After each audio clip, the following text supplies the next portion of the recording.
12 years of public education, universal in the last century, we became, not figuratively, literally, the best educated public in the world, and better prepared than any other nation. And I would argue that it's one of the reasons why we were so successful and have been so successful. But as you've all observed, other nations have caught up. In the 21st century, in my view, I think the vast majority of the Americans, 12 years of universal education is not enough. And that we're going to be outcompeted by the rest of the world if we don't take action. But here's the deal. The cost of education beyond high school has gone up significantly. The total cost to attend a public four-year university has tripled, nearly tripled in 40 years. Tripled. Instead of properly funding public colleges, many states have cut back their support. We're just talking about that in the Oval. Many states have cut back support for their state universities, leaving students to pick up more of the tab. And for 50 years, Pell Grants had been a key way for the federal government to help lower-income families, particularly those earning less than $60,000 a year, to send their kids to college. Those Pell Grants used to cover 80% of the cost of going to a public four-year college. Today, Pell Grants cover roughly 32%. That's 1/3 of the cost as opposed to before. It matters. I remember walking up, my dad, like probably a lot of your folks, cared a lot about your education. My dad's greatest regret was that he never got to go to college. And my dad was a very well-read man, particularly history, and but it was a great regret. And you always say, Joey, you're going to be a college man. And I say, Dad, but what does that matter? I mean, you can still get fired if you're a college man. He said, yeah, but they can never take it away from you. They can never take your education away. And I remember my senior year, I got into one of the little Ivies, and I got into a number of schools, and we're trying to get the money, even with financial assistance, to be able to go there. We had 4 kids, all of us wanting to go to school. And I remember going down after a baseball game. I went to a really good school up in Claymont, Delaware, on the Pennsylvania border, and drove down to Newark, Delaware, where my dad worked at an automobile agency. And I walked in, and I had my spikes, and because the reason I was going down, when your dad works in an automobile agency, the great advantage, you get a new car to go to the prom, or a good used car off the lot. You think I'm joking? I'm not joking. And so I went down in my 51 Plymouth with beach towels for seat covers, and I had my uniform on, my spikes off. I ran in, and the woman's name was Mary, who ran the place. I said, Mary, where's Dad? She said, he's out in the lane going into the repair shop. Give him my word, true story.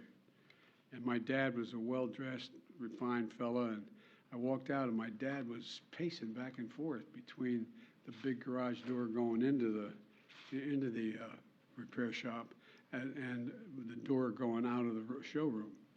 And he looked up, he said, oh, Joey, honey, I'm so sorry. I'm so sorry. And I thought, God, something happened. This is before cell phones. So something happened to one of my brothers or my sister or my mom or something. I said, what's the matter, Dad? He said, I went to see, the guy's name was Charlie Delcher, who was a vice president of the Farmers Bank, which was a state-owned bank that did a lot of the financing of people wanting to purchase a car. He said, I went to Charlie and asked to borrow the money. He said, he won't lend it to me. He said, I'm so ashamed. I'm so damn ashamed. You know, my dad would, my dad was like millions of parents all across the country. Want to help the kids to get to school, but there was just no way to be able to do it. And because he believed, as I do, that education was a ticket to a better life. It's something Jill and I, Kamala and Doug, we understand deeply. I'm sure the vast majority of you do as well. But over time, that ticket has become too expensive for too many Americans. All this means is an entire generation is now saddled with unsustainable debt in exchange for an attempt, at least, at a college degree. The burden is so heavy that even if you graduate, you may not have access to the middle-class life that the college degree once provided. Many people can't qualify for a mortgage to buy a home because of the debt they continue to carry. They, they carry, it's too high. They can't come up with the down payment anyway. A lot of folks are even putting off starting families because of the cost. And the dream of starting your own business is just way off in the distance with the debt that so many are saddled with. Many of you had to leave school because of financial strain was much too high. About a third of the borrowers have debt but no degree, and worst of both worlds, debt and no degree. The burden is especially heavy on Black and Hispanic borrowers, who on average have less family wealth to pay for it. They don't own their homes to borrow against to be able to pay for college. And the pandemic only made things worse. But we responded aggressively to the pandemic to minimize the economic impact of the harm of COVID imposed on individuals, families, and businesses. You all were there with recovery. Look, we increased unemployment benefits for workers who were laid off. We provided loans to small businesses so they could stay afloat and take care of their families and their employees. We provided assistance to people to put food on the table. Remember those long lines you guys would all film of cars? Decent looking cars, not jalopies, nice cars. Just waiting for a box of food to be put in the trunk in the United States of America? Waiting for over an hour to get food in a trunk? And we provided rent and mortgage assistance to keep people from being evicted and thrown out in the street. Our approach to help Americans who need it the most was necessary, and it was the right thing to do, and it helped people avoid financial crisis, which helped our whole country as a consequence of that. That didn't benefit them, it benefited the whole economy. Our approach is why America's economic recovery was faster and stronger than any other advanced nation in the world. Now it's time to address the burden of student debt in the same way.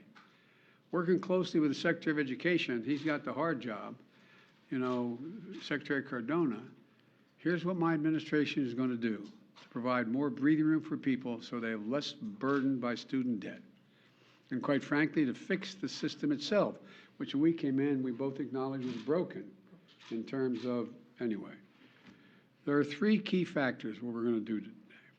First, we've made incredible progress advancing America's economic recovery. We've wound down pandemic relief programs like the ones on unemployment insurance and small businesses. It's time we do the same thing for student loans. Student loan payments pause is going to end. It's going to end December 30. I'm extending to December 31st, 2022, and it's going to end at that time. It's time for the payments to resume. Second, my campaign for president, I made a commitment. That would provide student debt relief, and I'm honoring that commitment today. Using the authority Congress granted the Department of Education, we will forgive $10,000 in outstanding federal student loans. In addition, students who come from low-income families, which allowed them to qualify to receive a Pell Grant, will have their debt reduced $20,000. Both of these targeted actions are for families who need it the most. Working and middle-class people hit especially hard during the pandemic, making under $125,000 a year. If you make more than that, you don't qualify. No high-income individual or high-income household on top of the 5%, in the top 5% of incomes, by the way, will benefit from this action, period. In fact, about 90% of the eligible beneficiaries make under $75,000 as family. Here's what that means. If you make under $125,000, you get $10,000 knocked off your student debt. If you make under $125,000 a year and you received a Pell Grant, you'll get an additional $10,000 knocked off that total, for a total of $20,000 relief. 95% of the borrowers can benefit from these actions. That's 43 million people. Of the 43 million, over 60% are Pell Grant recipients. That's 27 million people who will get $20,000 in debt relief. Nearly 45% can have their student debt fully canceled. That's 20 million people who can start getting on with their lives. All this means people can finally crawl out from under that mountain of debt, to get on top of their rent and their utilities, to finally think about buying a home or starting a family or starting a business. And by the way, when this happens, the whole economy is better off.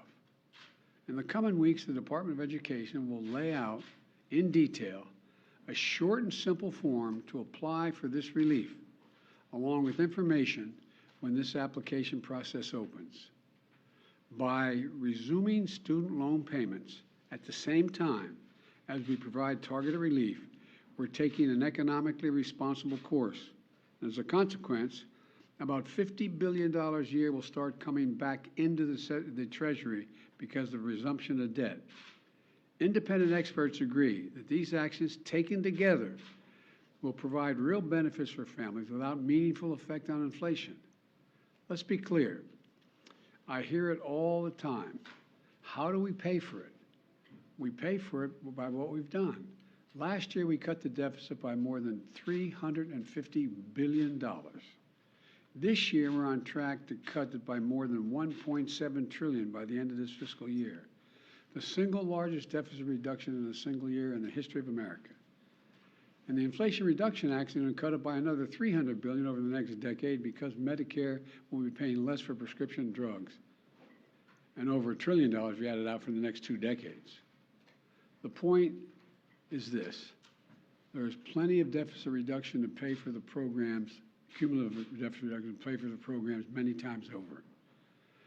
I will never apologize for helping Americans, working Americans, middle class, especially not to the same folks who voted for a $2 trillion tax cut that mainly benefited the wealthiest Americans and the biggest corporations, that slowed the economy, didn't do a hell of a lot for economic growth, and wasn't paid for, and racked up this enormous deficit. Just as we've never apologized when the federal government forgave almost every single cent of over $700 billion in loans to hundreds of thousands of small businesses across America during the pandemic. No one complained that those loans caused inflation. A lot of these folks in small businesses are working in middle-class families. They needed help. It was the right thing to do. So the outrage over helping working people with student loans, I think, is just simply wrong, dead wrong. Third thing, we're fixing the student loan program system itself. We've talked about this at length. This is really important. We're proposing to make what's called an income-driven repayment plan simple and fair. And here's how. No one with an undergraduate loan today or in the future, whether for community college or a four-year college, will have to pay more than 5% of their discretionary income to repay their loan. That's income after you pay the necessities like housing, food, and the like. You currently pay 10%. We're cutting that in half to 5%. And after you pay your loan for 20 years, your obligation will be fulfilled if it hadn't already been fulfilled, meaning you won't have to pay any more, period. And borrowers whose original balance was less than $12,000, many of whom are community college students, will be done paying just after 10 years. These changes will save more than $1,000 a year on average for the borrower. It's a game changer. We're also fixing what's called, and this has been the bane of driving me crazy when I was out of office, the Public Service Loan Forgiveness Program. Now, this program forgives student loans to encourage those students who have those loans if they go into public service. Think of the millions who are public school teachers, local police officers, workers at local charities, members of the military and the National Guard, and so many more. Think of the folks who work for federal, state, local, tribal governments, keeping essential services going, responding to natural disaster, all those firefighters and cops. The program is designed so that if you serve in one of these jobs, and we'll be able to list those and you'll be able to accurately assess whether you do, and make your loan payments for 10 years, even if it's not consecutive years, your remaining balance will be completely forgiven. It's a great idea, but the program's a mess. It's so inefficient and complicated, too many people just give up. Think if a service member defers their student loan payment while they're deployed. The system is so restrictive that their active duty service didn't count as public service, and the loan isn't forgiven as promised. It's outrageous. Well, the man to my left is going to fix it. The Department of Education has recently proposed changes that will make this program work better and over the long term, much better. And now the department issues emergency temporary changes to retroactively credit public service so it counts and loans are forgiven. Since I've been in office, more than 175,000 teachers, nurses, police officers have been able to get over $10 billion in loan forgiveness so far through this program. But this opportunity expires on October 31st, 2022. So my message to all servants, all public servants, all those who are the ones that are volunteering, is out with student debt to go. Here's what you want, if you're worried about how to do it, go to pslf.gov before October 31st to see if you qualify for public service student loan forgiveness. This is another game changer. And we're going to have people who are there to help get you, help direct you and work you through the process. And one more big change we're making to the system is we're holding colleges accountable for jacking up costs without delivering value to students. We've all heard of those schools luring students with a promise of big paychecks when they graduate, only to watch these students be ripped off and left with mountains of debt. And my predecessors looked the other way, for some reason, with good reason, to do anything about this fraud. My administration is taking it on. For example, the Department of Education works with private education associations to accredit colleges and universities so they can receive federal aid. Well, last week the Department of Education fired a college accreditor that allowed colleges like ITT and Corinthian to defraud borrowers. And combined with our emergency actions, the Public Service Forgiveness Program and other actions we've taken, we've been able to cancel more than $32 billion in student debt for 1.6 million borrowers, including those defrauded by these bad acting schools. Our goal is to shine a light on the worst actors so students can avoid these debt traps. Now, I understand not everything I'm announcing today is going to make everybody happy. Something is too much. I find it interesting how some of my Republican friends who voted for those tax cuts and others think that we shouldn't be helping these folks. Something is too little, but I believe my plan is responsible and fair. It focuses the benefit on middle class and working families. It helps both current and future borrowers, and will fix a badly broken system. And these actions build on my administration's effort to make college more affordable in the first place. It includes unprecedented investments, nearly $6 billion in historic black colleges and universities, much of which is focused on pandemic relief to help students cover tuition and other costs so they could stay in school. And I must be honest with you, I'm going to continue to fight for doubling the Pell Grants. I didn't get that done this time. Let me say it again. 12 years of universal education is not enough. I'm going to continue to work for universal pre-K for every 3- and 4-year-old, and universal community college for education beyond high school. Let me close with this. I ran for office to grow the economy from the bottom up and the middle out. Because when we do that, everybody does better. Everybody does well. The wealthy do very well, the poor have a way up, and the middle class can have breathing room. And that's going to help America win the economic competition of the 21st century, because much of my time is spent, how do we remain the most competitive nation in the world with the strongest economy in the world, with the greatest opportunities in the world? That's what today's announcement is about. It's about opportunity. It's about giving people a fair shot. It's about the one word America can be defined by: possibilities. It's all about providing possibilities.